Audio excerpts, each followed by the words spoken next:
Captain Jake Morrison stood at the window of his ship, looking out at the biggest space station he had ever seen. Nexus Prime stretched for miles in every direction, its metal surface gleaming under the light of 3 different suns. Ships from dozens of alien worlds moved around it like insects around a hive. First time seeing something like this? Dr. Lisa Harper asked as she joined him at the window. She was a scientist who studied alien life forms, and her eyes were wide with excitement. "Yeah," Jake replied. "Makes our biggest stations look like toys." Commander Ryan Bell walked up behind them, his military uniform crisp and clean. "The readings are off the charts. This station has more power than our entire home fleet combined." Jake nodded. Today was the day humanity would meet the Galactic Council for the first time. After years of sending radio signals into space, aliens had finally answered back. They had invited Earth to send representatives to discuss joining the galactic community. The human ship Aurora was tiny compared to the alien vessels around them. Jake felt like a child walking into a room full of adults. But he had a job to do. He was here to speak for all of humanity. "Incoming transmission," the communications officer announced. "They're giving us permission to dock." The docking bay was enormous. Jake and his team walked through corridors that seemed designed for beings much larger than humans. The walls were covered in strange symbols that glowed with soft light. The air smelled different here, like ozone and something sweet. They were escorted by a robot that looked like a walking metal tree. It didn't speak, just gestured for them to follow. Jake noticed cameras everywhere, watching their every move. He felt like an animal in a zoo. The council chamber was breathtaking. It was a huge circular room with 12 massive seats arranged in a circle. Each seat was different, designed for a different alien species. In the center was a smaller platform where Jake and his team were supposed to stand as they waited. The council members began to arrive. The first was a being that looked like it was made of living crystal. It was tall and thin, with light flowing through its transparent body. This was a Zephyrian. Jake remembered from the briefings. Next came something that looked like a giant insect crossed with a machine. Its body was covered in black armor, and it had 6 arms that ended in sharp claws. This was a Corphic, one of the warrior races. Other beings followed. Some were made of pure energy, floating like ghosts. Others were so strange that Jake couldn't even begin to describe them. All of them were ancient, powerful, and clearly not impressed by the humans standing before them. The crystal being spoke first. Its voice echoed in Jake's mind rather than his ears. "I am Ambassador Dex Ara of the Zephyrians. We have observed your species for some time." Jake stepped forward. "Thank you for this opportunity. I'm Captain Jake Morrison, representing Earth and all humanity. We're honored to meet you." "Honored?" The insect-like Corphic made a sound like grinding metal. "You should be grateful we didn't destroy your world when we first detected your radio signals." Lisa whispered to Jake, "Stay calm. Remember what we practiced." Jake took a deep breath. "We come in peace. We want to learn from you and contribute to the galactic community. Humanity has much to offer." The energy beings flickered with what might have been laughter.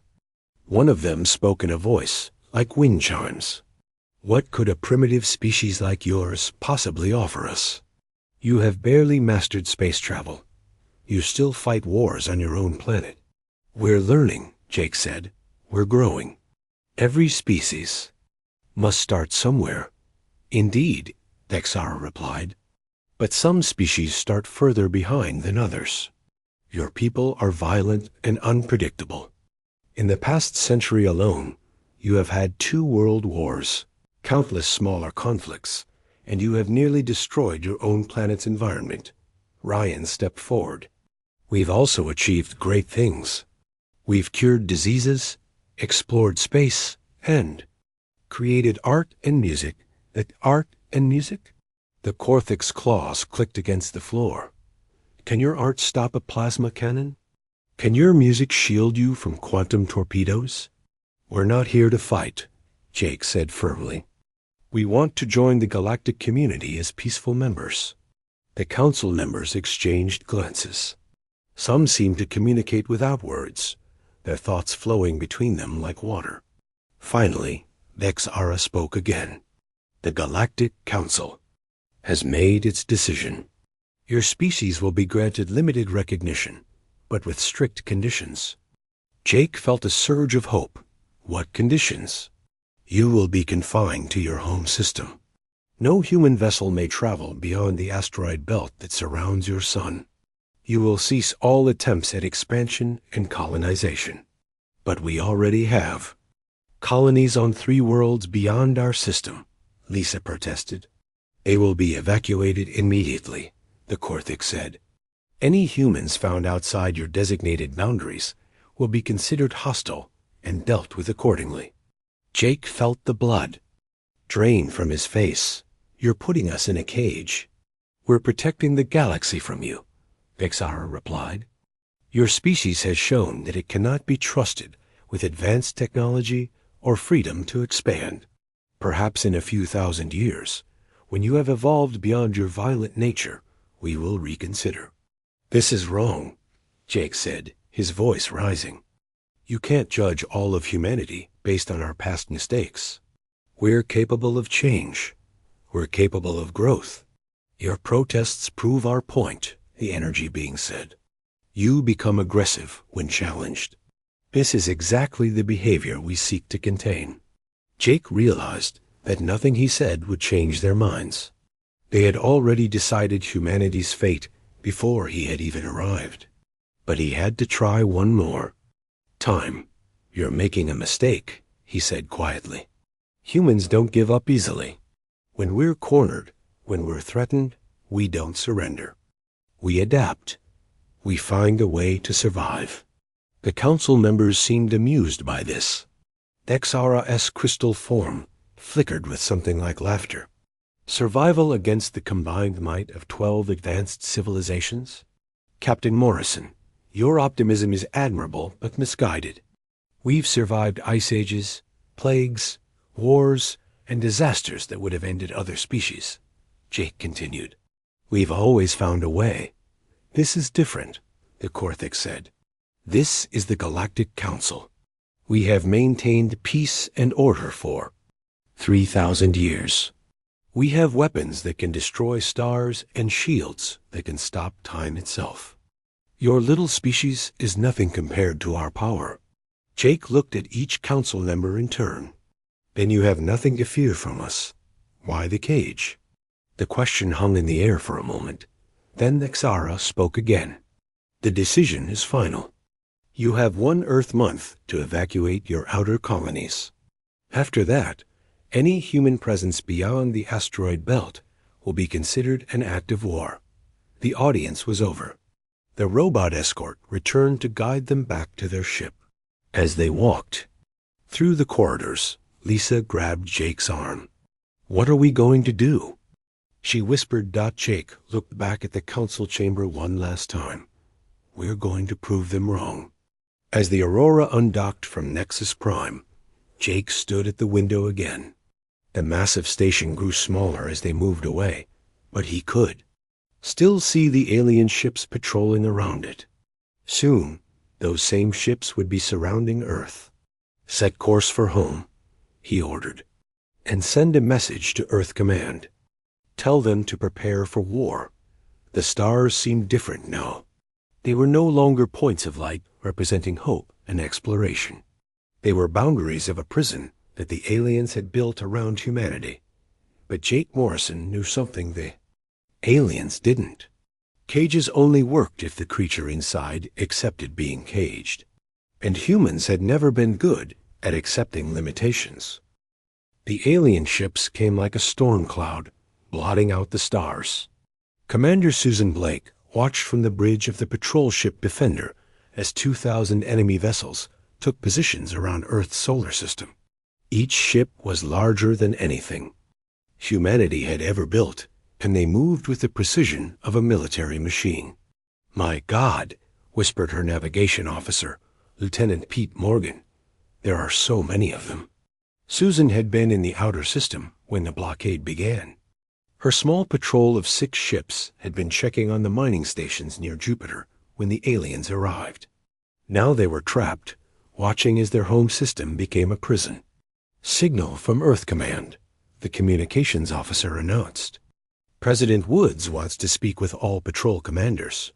The face of President Catherine Woods appeared on the screen. She looked tired, as if she hadn't slept in days.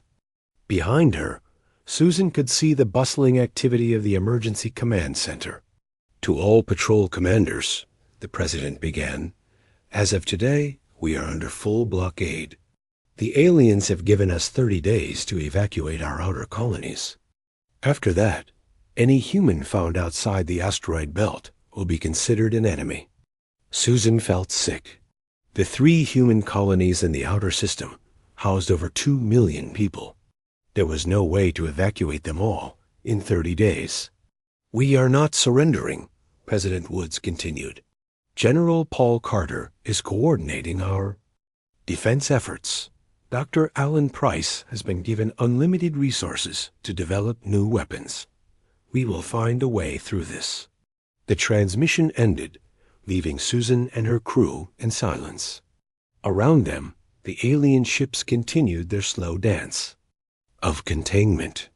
She could see their weapons charging, ready to fire at any human vessel that tried to break through. "What are your orders, Commander?" Pete asked. Susan looked at her small fleet. 6 ships against 2,000. It was suicide. But she had 2. "Try. All ships, this is Blake. We're going to test their defenses. I want to see what we're up against." The Defender and her sister ships began moving toward the blockade line. Almost immediately, the alien vessels responded.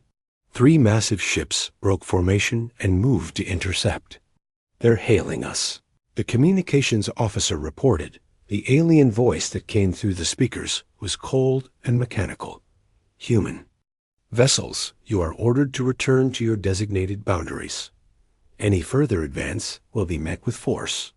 "This is Commander Blake of the Terran Defense Force," Susan replied. "We have colonies beyond this line.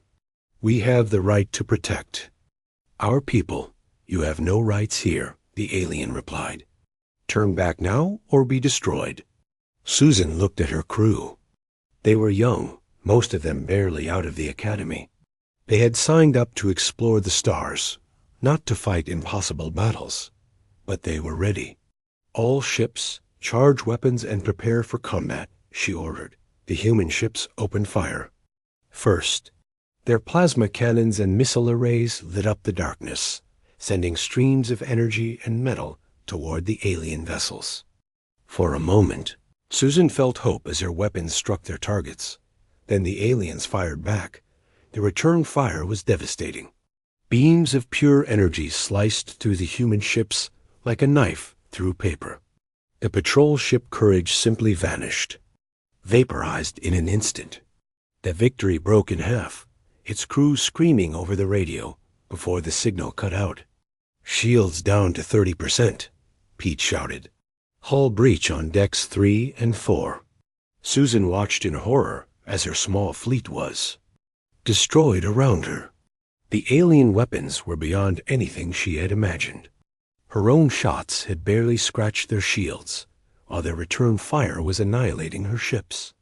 "All remaining ships retreat," she ordered. "Fall back to the asteroid belt." Only 2 ships out of 6 made it back.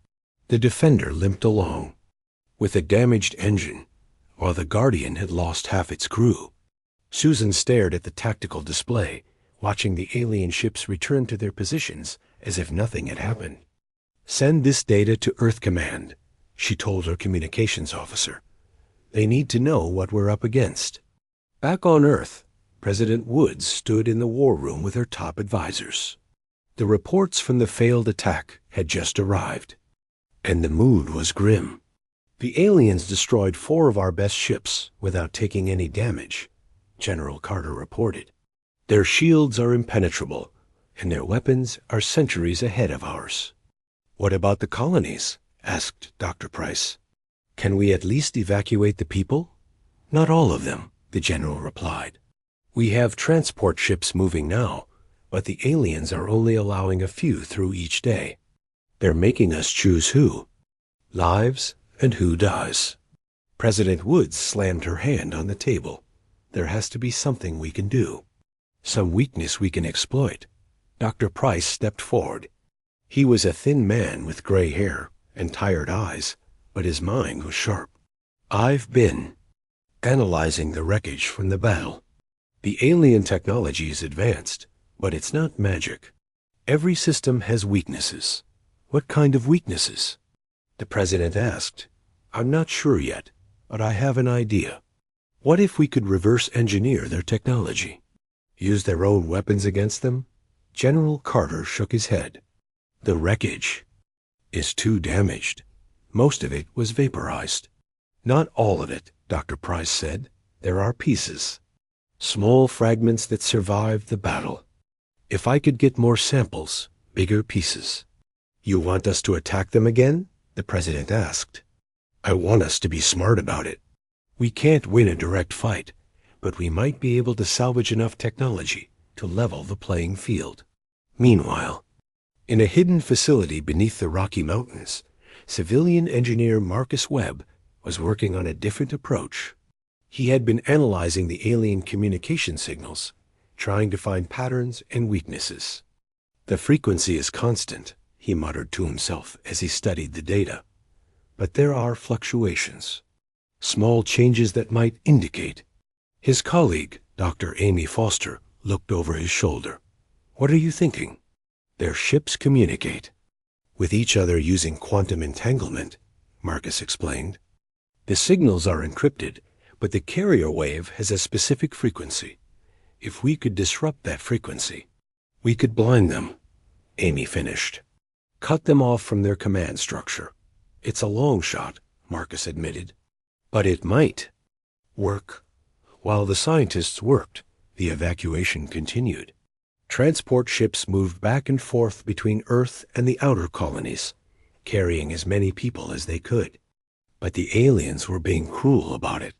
They allowed only a few ships through each day, forcing humanity to watch as millions of people remained trapped. On the colony world of New Texas, Governor Mike Thompson stood in the evacuation center, watching families say goodbye to their homes. Children cried as they were forced to leave behind everything they had ever known. How many more trips? He asked the transport captain. Captain Carol Martinez shook her head. At this rate, maybe 100,000 people. The rest. She didn't finish the sentence.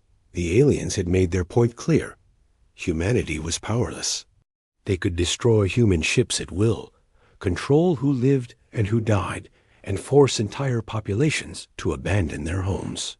It was a demonstration of absolute power.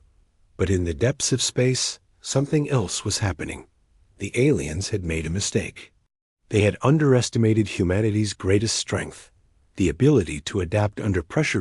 In hidden labs across Earth, scientists worked around the clock. They studied alien technology, developed new weapons, and searched for any weakness they could exploit. The fragments from the destroyed ships were precious. Each piece analyzed and reverse-engineered. Dr. Price made the first breakthrough.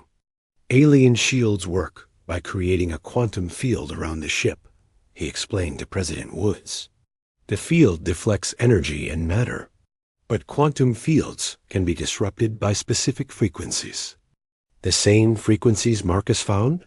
The president asked. Exactly. If we can build a weapon that operates on those frequencies, we might be able to pierce their shields. General Carter was skeptical.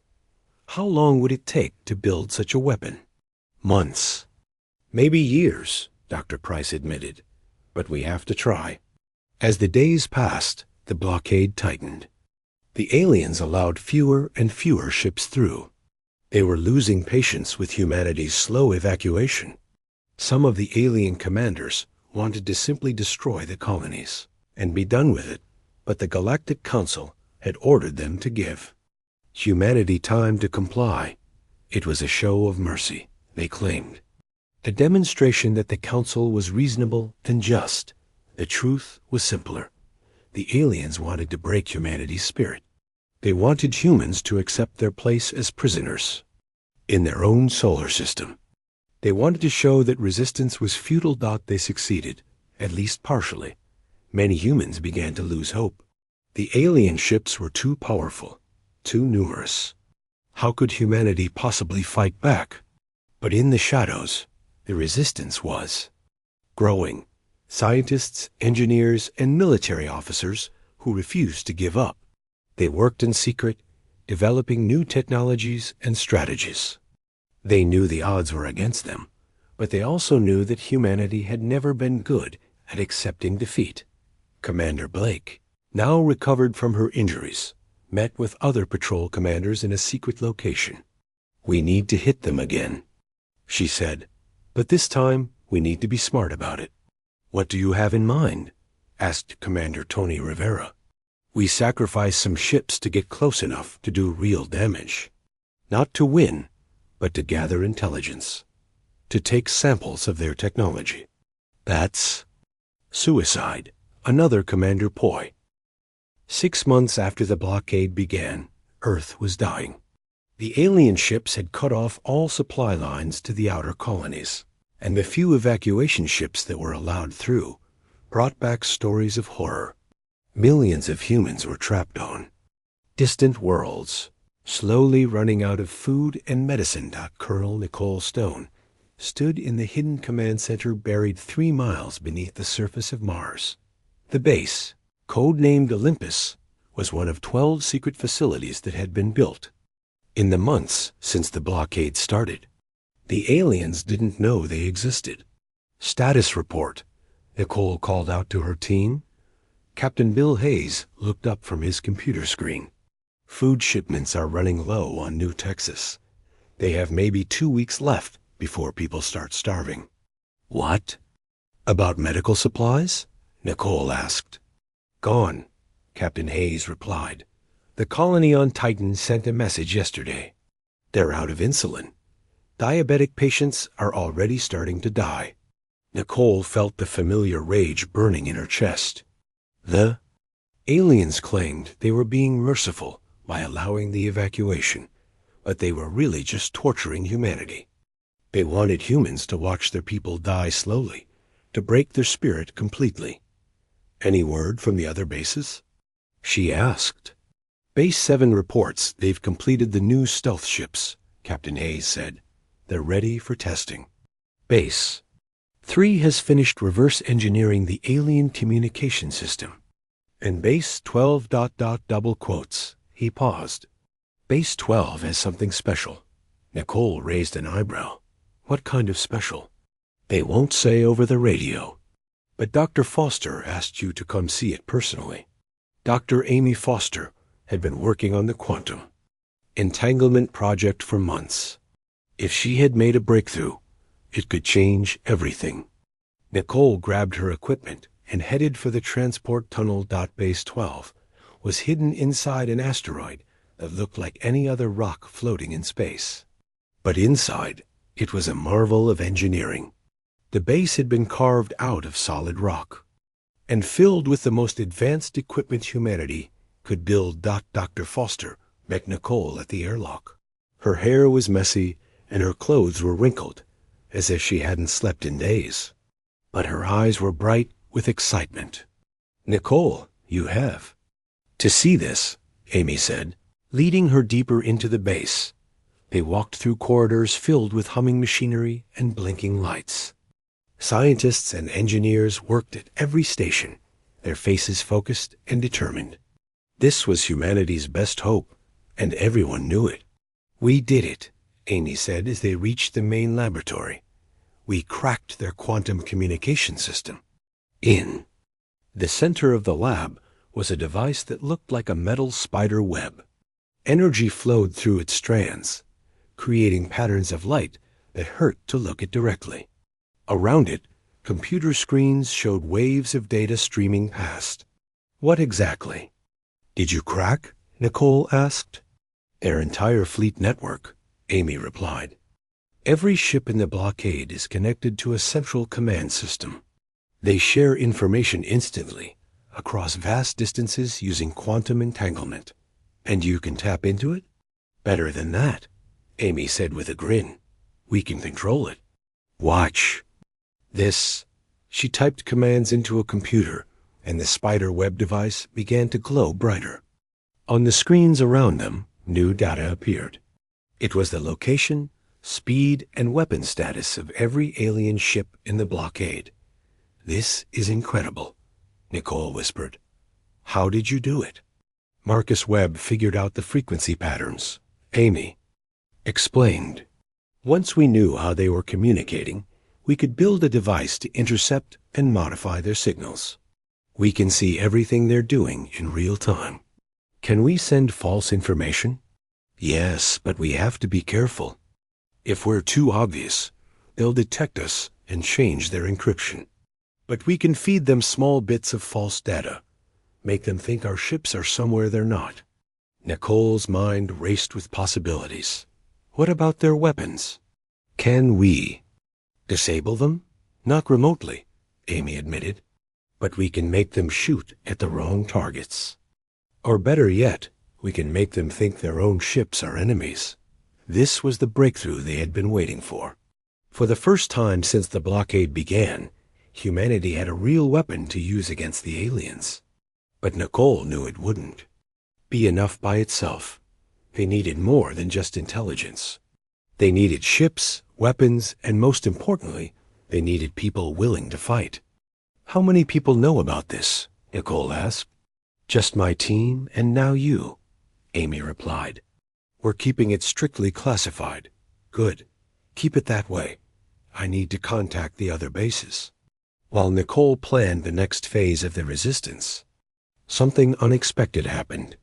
Deep in the alien fleet, a young Zephyrian named Zephala was having doubts about the blockade. Zephala had been assigned to monitor human communications, listening to their radio signals and analyzing their behavior.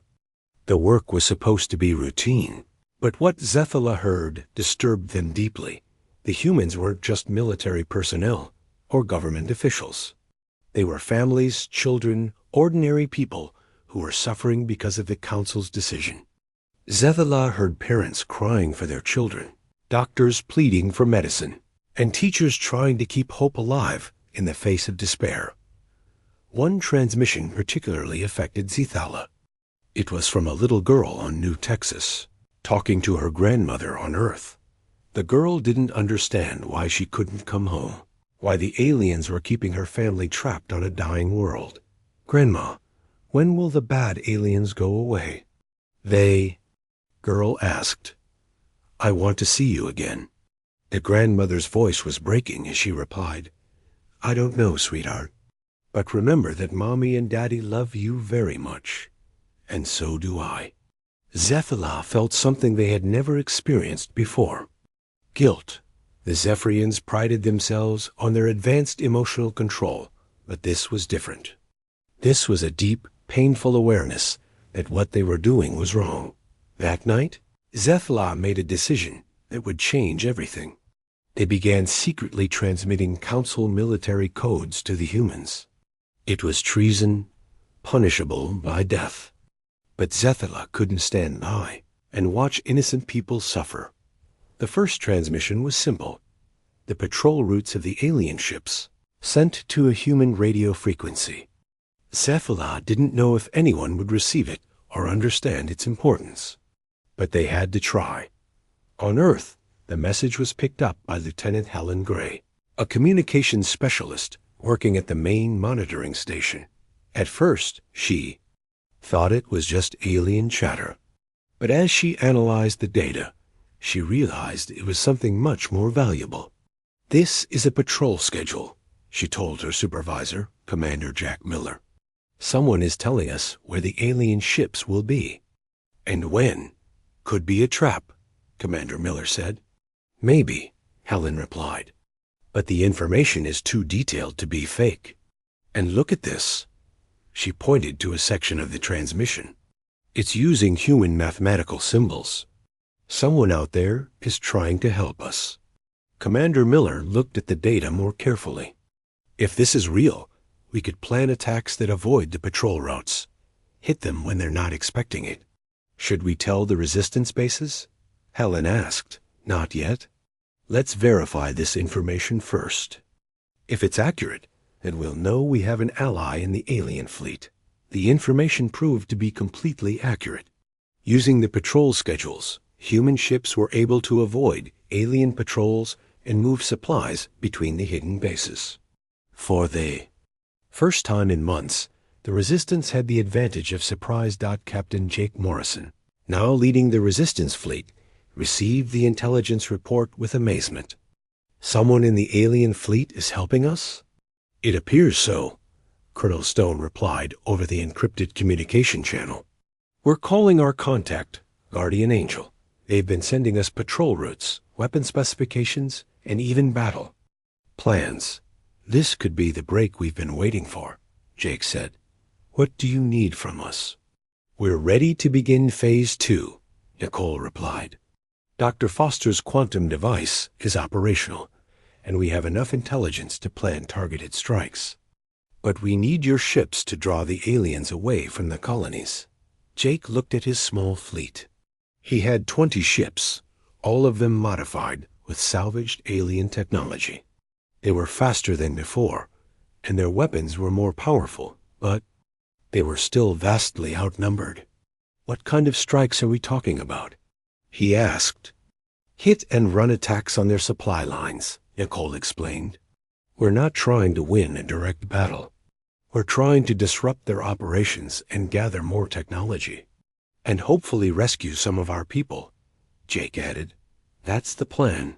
The first coordinated resistance attack began at dawn Earth time.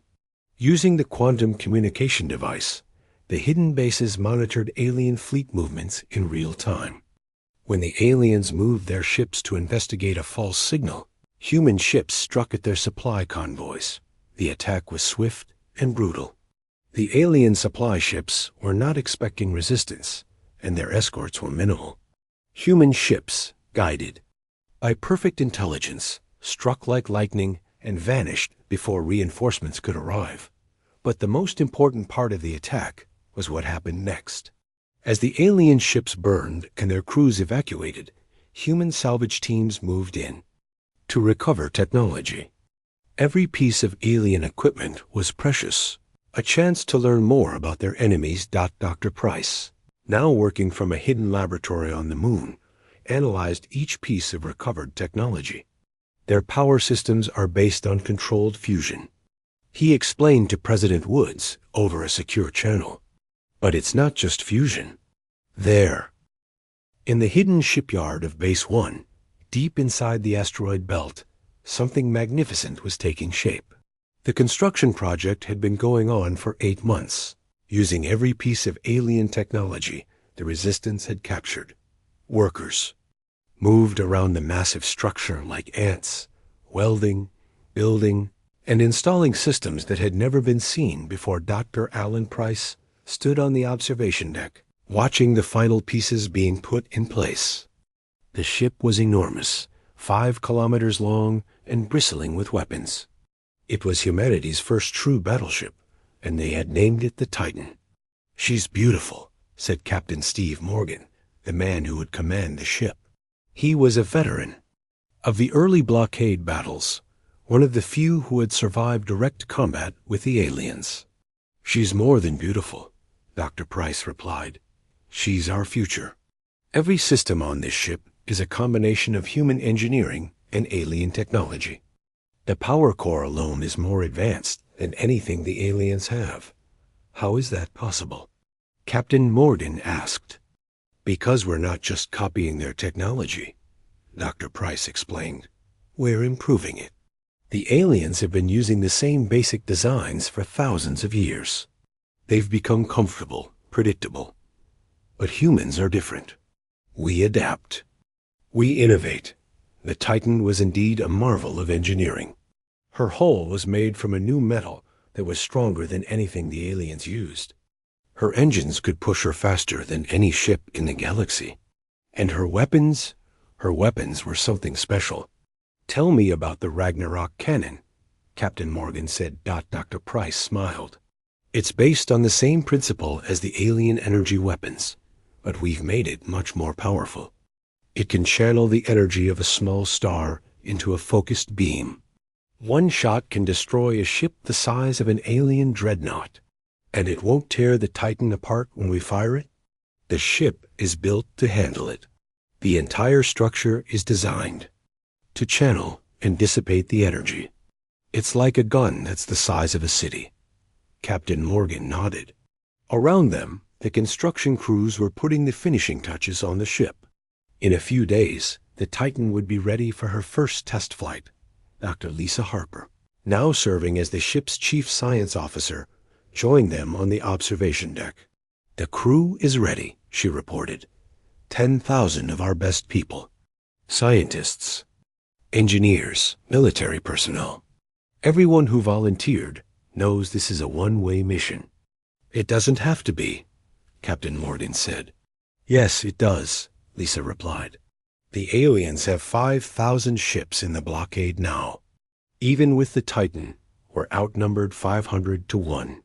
Our only chance is to hit them so hard that they retreat. Or we die trying, Captain Morgan added. Or we die trying, Lisa agreed. While the Titan was being completed, the resistance attacks continued. Captain Jake Morrison led raid after raid against alien supply lines, gathering technology and rescuing prisoners.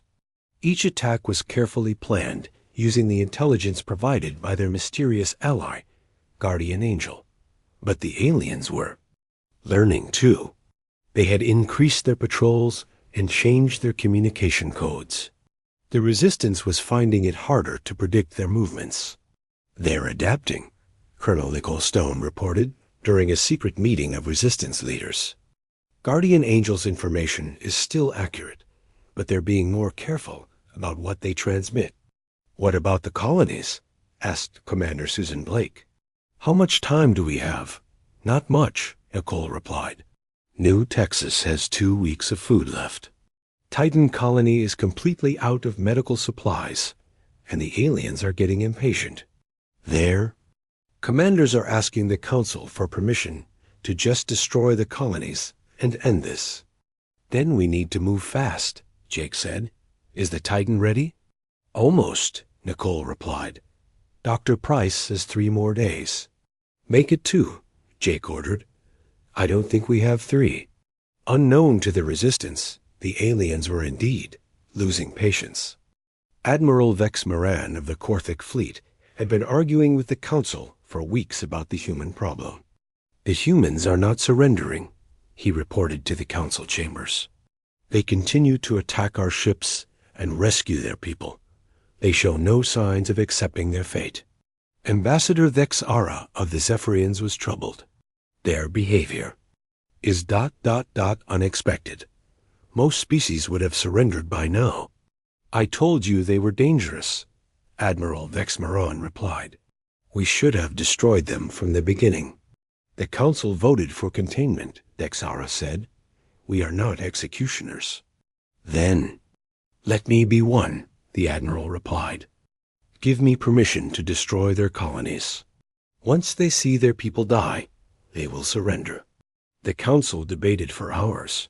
Some members wanted to show mercy. Others agreed with the Admiral that humanity was becoming too dangerous to contain. Finally, they reached a decision.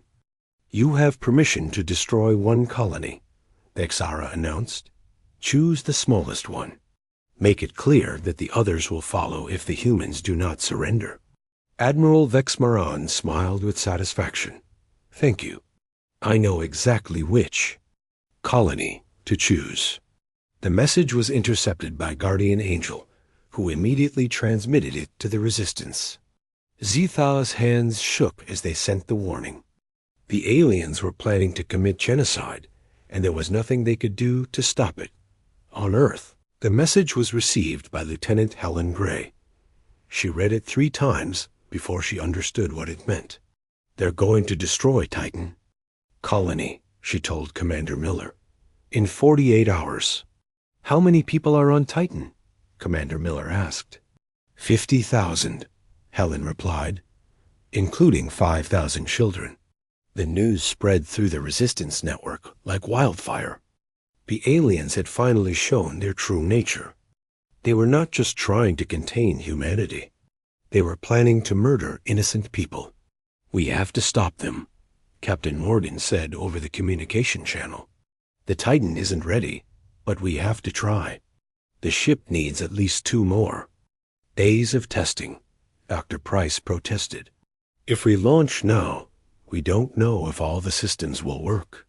If we don't launch now, 50,000 people will die, Captain Morgan replied. We're taking her out. The final preparations were made in a frantic rush. The Titan's crew worked around the clock to complete the installation of critical systems. There was no time for proper testing, no time for safety checks. They would have to hope that everything worked when they needed it to. Dr. Harper stood in the ship's command center, watching the final system checks. Around her, the crew prepared for what might be their last battle. The command center was enormous, with dozens of workstations and screens showing every aspect of the ship's status. Power core is online, reported the engineering officer. All systems are green. Weapons are charged and ready, added the tactical officer. Navigation is set for the Titan colony, said the pilot. Captain Morgan looked around at his crew. These people had volunteered for what everyone knew was a suicide mission. They were scientists, engineers, and soldiers who had decided that dying in battle was better than watching their people be murdered. Ladies and gentlemen, he announced, today we make history. Today we show the aliens that humanity will not go quietly into the night. The Titan launched from the hidden shipyard with a burst of energy that lit up the asteroid belt. She was beautiful and terrible, a ship of war built from desperation and determination. Her engines pushed her faster than any human vessel had ever traveled, but the aliens were ready for her. Their scouts had detected the energy signature of the launch, and Admiral Vex Miran was already moving his fleet to intercept. So the humans have built a new ship, he said as he studied the sensor readings. It's larger than their usual vessels, but still no match for our dreadnoughts. Should we change our plans? Asked his second-in-command. No, the admiral replied. We'll destroy their precious colony as planned. Then we'll destroy their new ship. It will be a lesson they won't forget. The Titan raced through space, her crew working frantically to prepare for battle. They had one chance to save the colony, one chance to show the aliens that humanity would not be defeated.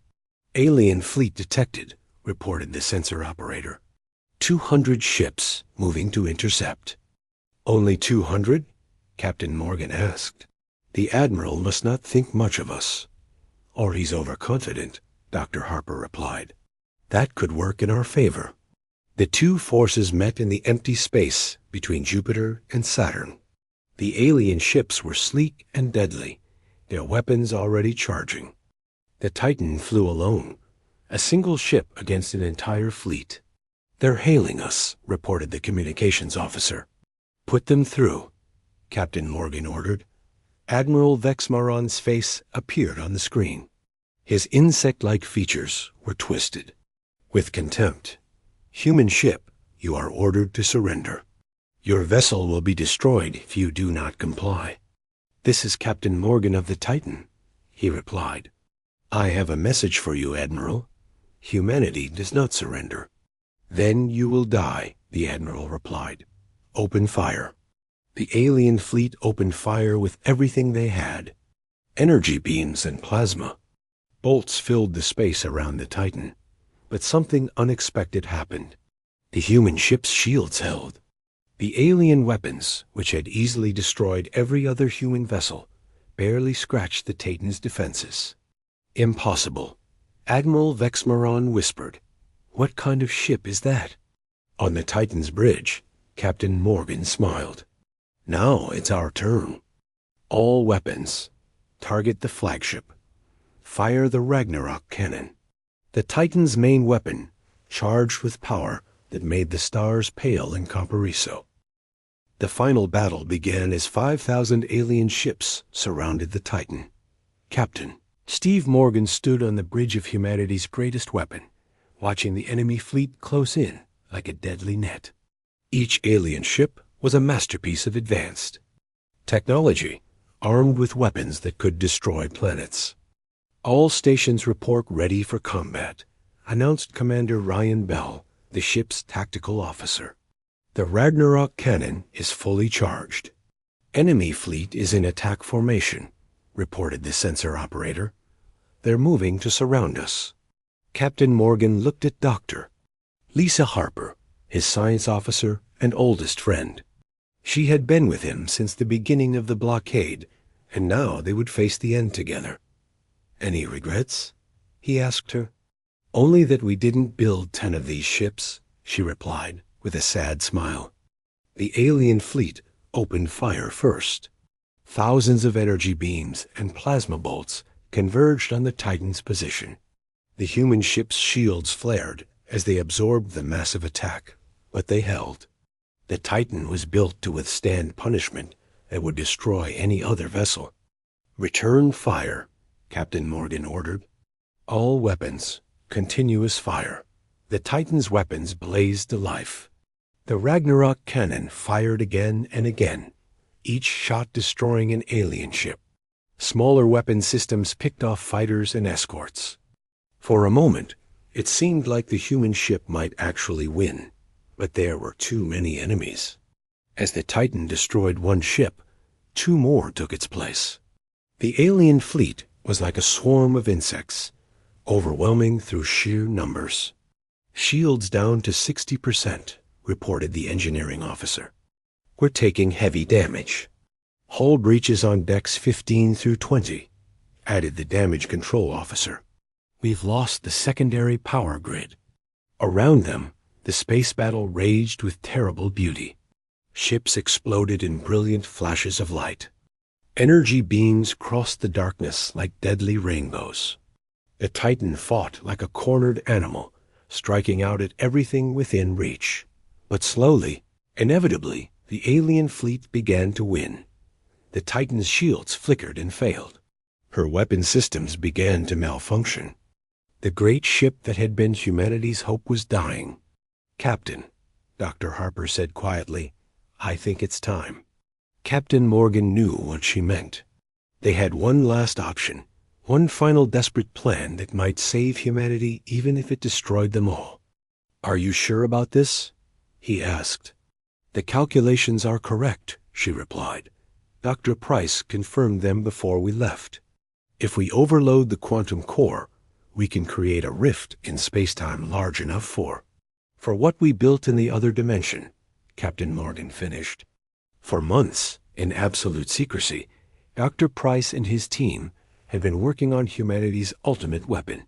Using technology stolen from the aliens and improved by human ingenuity, they had created something that existed outside normal space. It was too large to build in the regular universe, too powerful to control with conventional technology. They had called it the Behemoth. "All crew members, this is the captain," Morgan announced over the ship's communication system. "Prepare for Protocol Omega.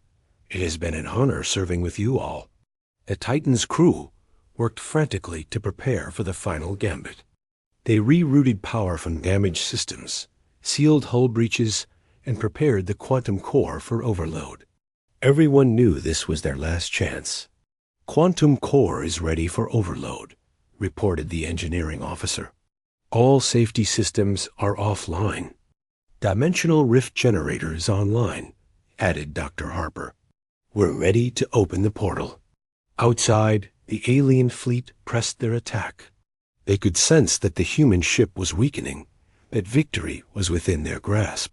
Admiral Vexara, who had taken command after Admiral Vexmarana's death, watched the battle from the bridge of the Zephyrian flagship.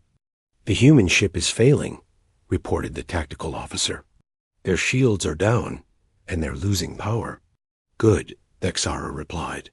"Once we destroy this ship, the human resistance will collapse.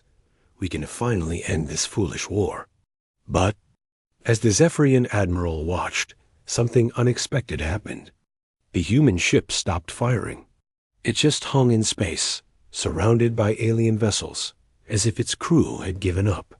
"They're surrendering," the tactical officer suggested. "No," Vexara said, studying the sensor readings. "They're doing something else. Something with their power core."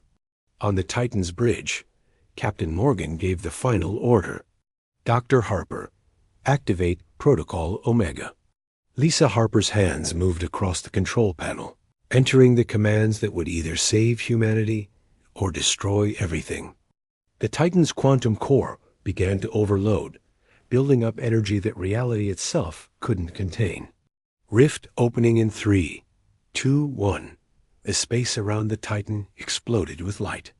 Not the light of weapons or explosions, but something deeper, more fundamental. It was the light of reality being torn apart and rebuilt. A massive hole opened in space-time, revealing something that shouldn't exist. Through the rift stepped the Behemoth dot it was impossible to describe in words. The construct was 50 kilometers long, a fusion of living tissue and advanced technology.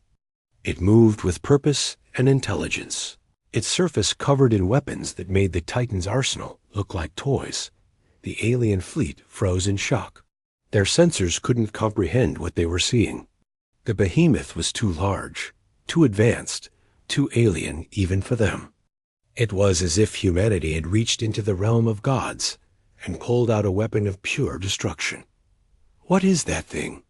Admiral Vexara whispered. The Behemoth turned toward the alien fleet, and when it spoke, its voice echoed across every communication channel in the galaxy.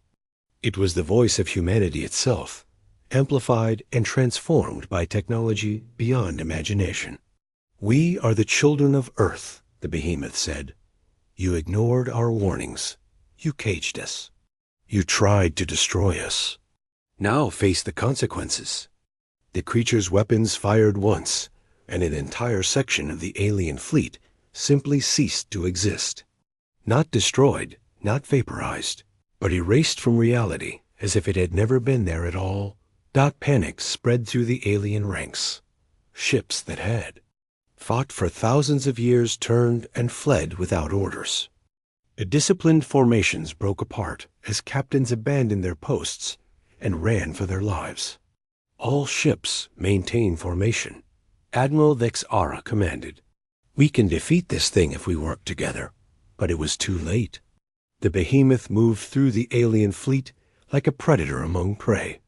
Its weapons reached out with impossible accuracy, destroying ships faster than the aliens could retreat. Each shot was perfectly aimed, each attack more devastating than the last. The great alien fleet, which had maintained order in the galaxy for 3,000 years, began to collapse. Ships collided with each other in their panic to escape. Captains abandoned their crews. The mighty Korthic warriors, who had never known defeat, fled screaming into the void. On the Titan's bridge, Captain Morgan watched in amazement as the Behemoth cleared a path through the enemy fleet. The human ship was badly damaged, but she was still alive. Her crew had survived to see humanity's greatest triumph. "The blockade is breaking," reported the sensor operator. "Alien ships are retreating throughout the solar system." "What about the colonies?" Captain Morgan asked. "Safe," Dr. Harper replied, tears streaming down her face. "The attack on Titan colony has been called off. The aliens are too busy running to murder anyone." The Behemoth continued its advance, driving the alien fleet back toward the outer system. Its presence alone was enough to shatter the aliens' confidence. They had never faced an enemy that could match their technology, let alone surpass it. As the last alien ships fled Earth's solar system, the Behemoth turned toward the Galactic Council's home territory. Its message was clear. Humanity would no longer be contained. The cage was broken, and the children of Earth were free. In the council chambers on Nexus Prime, the alien leaders watched the destruction of their fleet with horror. The screens showed ship after ship being destroyed by the human weapon. Their great military force, which had seemed invincible, was being swept away like leaves in a storm. "How is this possible?" asked the leader of the Veil Collective. "How could a primitive species build something like that?" "They're not primitive," Dexara replied quietly. "We made a mistake. We judged them by their past instead of their potential. What do we do now?" asked another council member. "We negotiate," Dexara said. "We apologize. We hope they show us more mercy than we showed them." The message from Earth came 12 hours later. It was transmitted on every frequency, in every language, to every corner of the galaxy. The voice that spoke was Captain Jake Morrison, now Admiral Morrison, representing the Terran Defense Force. "People of the galaxy," he began, "humanity has broken free from the cage you built around us.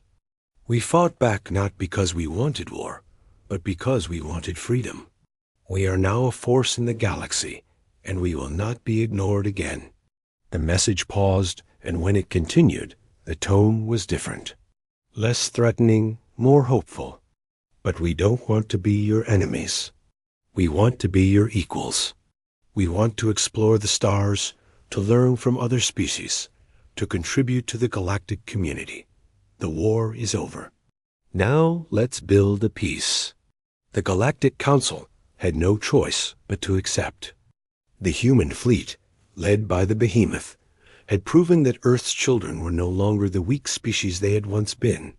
They were a power to be reckoned with, a force that could reshape the galaxy. The blockade was lifted. The colonies were resupplied. The prisoners,